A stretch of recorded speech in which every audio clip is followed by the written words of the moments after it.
آغاز کریں گے اور سب سے پہلے آپ کو بتائیں کہ بہتر زندگی کی تلاش موت کی آغوش میں لے گئی۔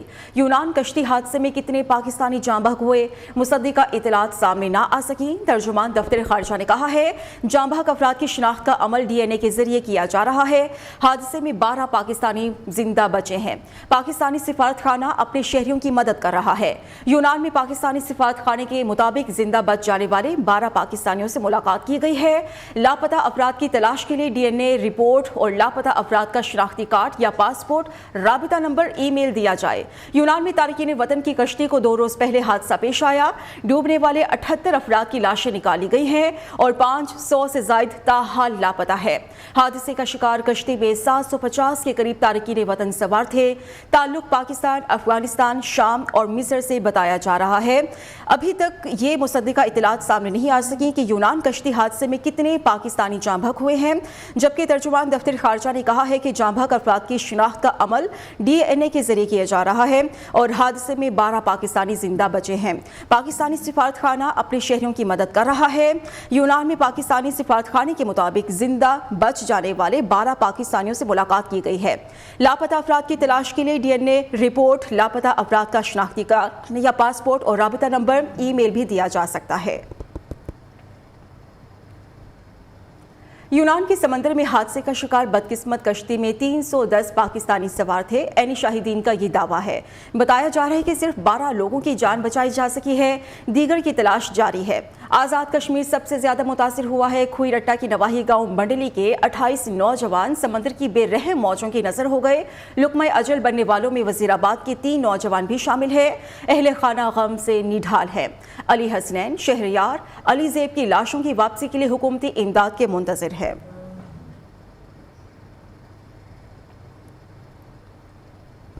آگے بڑھیں گے اور اب آپ کو بتائیں کہ سمندری طوفان بیپر جوائے پاکستان سے دور چلا گیا ہے۔ سمندری طوفان بھارت کے سامنے علاقے کیچ سے گزر رہا ہے۔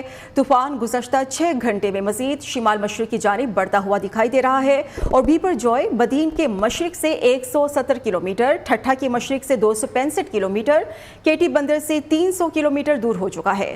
طوفان کے مرکز میں 30 سے 40 کلومیٹر فی گھنٹے کی رفتار سے ہوائیں چل رہی ہیں۔ شمال مشرقی بحیرہ عرب میں سمندر کی صورتحال اب بھی خراب ہے۔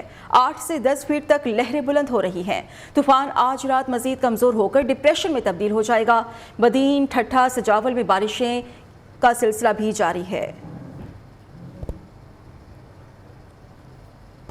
کراچی میں سمندری طوفان بیپر جوائے کے پیش نظر لگائی گئی پابندی ختم ہو چکی ہے۔ شہریوں نے ایک بار پھر ساحل سمندر کا رخ کر لیا ہے۔ وہاں پر حالات کیا ہیں، حماد یوسف ہمیں بتائیں گے۔ سمندری طوفان کے پیش نظر ساحل سمندر پر آنے کے شہریوں کے آنے پر جو ہے دفعہ 144 نافذ کی گئی تھی، لیکن جیسے ہی طوفان کا خطرہ ٹل گیا دفعہ 144 کا نفاذ بھی ختم کر دیا گیا ہے۔ اور اب ہم دیکھ رہے ہیں کہ صبح سے ہی کراچی کے جو ساحل پر شہریوں کی آمد کا سلسلہ جاری ہے۔ شہری جو ہے یہاں پر آ رہے ہیں انجوائے کرنے اور جو ہے پانی میں غوطے وغیرہ بھی لگا رہے ہیں۔ میرے ساتھ کچھ شہری موجود ہیں جو اپنی فیملی کے ساتھ آئے ہیں، ان سے بات کرتے ہیں۔ سر، سب سے پہلے بتائیے گا دفعہ 144 کا جو نفاذ ہے وہ ختم ہو چکا ہے، کیا کہیں گے اس کے اوپر؟ خوشی ہو رہی ہے اور ساحل سمندر پر آ کے انجوائے کیسے کر رہے ہیں آپ؟ سب سے پہلے تو اللہ کا شکر ادا کریں گے کہ اتنے میں اس مصیبت سے نکالا اور بہت خوشی ہو رہی ہے۔ اللہ اس کو ایسے ہی آباد رکھے، ہم لوگ آتے رہے، خوش رہیں۔ جی، شہریوں کی بڑی تعداد ساحل سمندر کا رخ کری ہے۔ شہری بڑے خوش یہاں پہ دکھائی دے رہے ہیں۔ دفعہ 144 کا نفاذ جو ختم ہوا ہے تو شہری جو ہے بڑے خوش دکھائی دے رہے ہیں۔ دوسری جانب میرے کیمرہ مین محمد ذوالفقار آپ کو دکھائیں گے سی وی او کی اس وقت حالت جو ہے وہ انتہائی خراب ہوئی ہوئی ہے، کیونکہ سمندر کا پانی جو ہے، سمندر کی جو جوش تھا وہ ختم ہو گیا ہے۔ تو سمندر کا پانی واپس پیچھے کی طرف جب گیا ہے تو سمندر کے کنارے یہاں پر ساحل سمندر پر کچرا بہت ہو گیا ہے، جس کی وجہ سے گندگی کی وجہ سے جو ہے شہریوں کو یہاں پر نہانے میں، انجوائے کرنے میں شدید مشکلات کا یہاں سامنا کرنا پڑ رہا ہے۔ جی، پاک بحریہ کی ساحلی علاقوں میں امدادی سرگرمیاں جاری ہیں۔ شاہ بندر کی نواحی علاقوں میں قائم میڈیکل کیمپس میں متاثرین کو طبی سہولیات فراہم کی جا رہی ہیں۔ ترجمان پاک بحریہ کے مطابق ریلیف آپریشن کے دوران متاثرین میں راشن اور دیگر ضروری سامان بھی تقسیم کیا گیا ہے۔ وفان کے ممکنہ خطرے کے پیش نظر کشتیوں کو نیول ہاربر میں لنگر انداز کرنے پر ماہی گیروں نے پاک بحریہ کا خصوصی شکریہ بھی ادا کیا ہے۔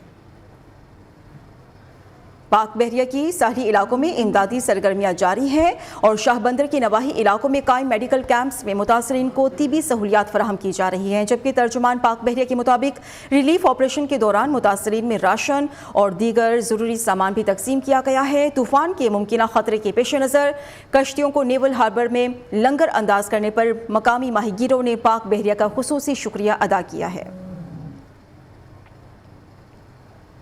سمندری طوفان بیپر جوائے نے تباہی مچا رکھی ہے۔ ریاست گجرات میں مختلف حادثات میں 2 افراد ہلاک اور 20 سے زائد زخمی ہو گئے ہیں۔ ریاست گجرات سے ابھی تک 80,000 سے زائد افراد کو بحفاظت نکال لیا گیا ہے۔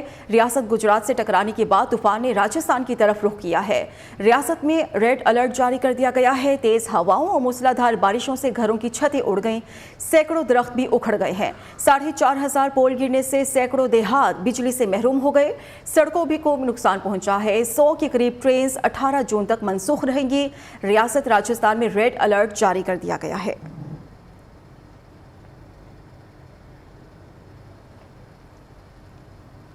مریم نواز سے سابق فاٹا اراکین کی ملاقات ہوئی ہے۔ نون لیگ کے سینئر نائب صدر نے شاہ جی گل آفریدی کی پارٹی میں شمولیت کا خیر مقدم کیا ہے۔ شاہ جی گل آفریدی کی قیادت میں وفد کی مریم نواز کو سینئر نائب صدر بننے پر مبارکباد۔ مریم نواز نے کہا کہ خیبر پختونخوا میں نون لیگ کو مضبوط بنائیں گے، نئے آنے والے لوگوں کو خوش آمدید کہتے ہیں۔ مزید معلومات کیا ہیں وقاص غوری سے ہم جانیں گے۔ وقاص بتائیے گا۔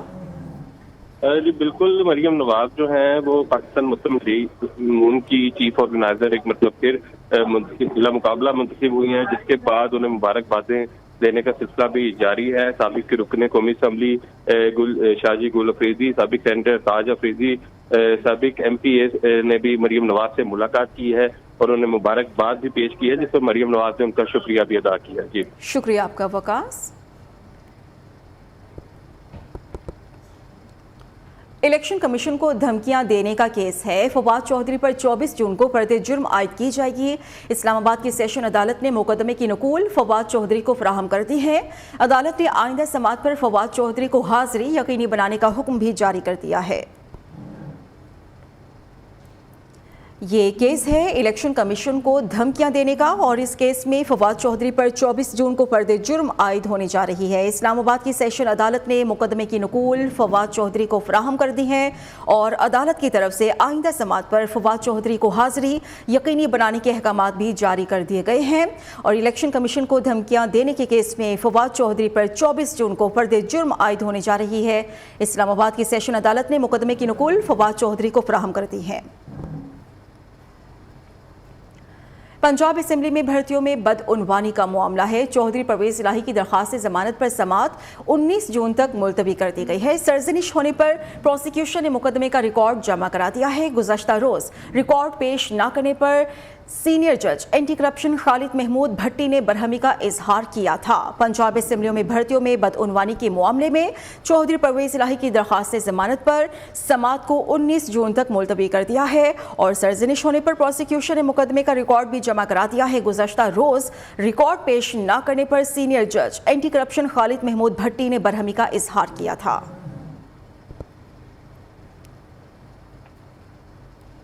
خبریں اور بھی ہوں گی اس بریک کے بعد۔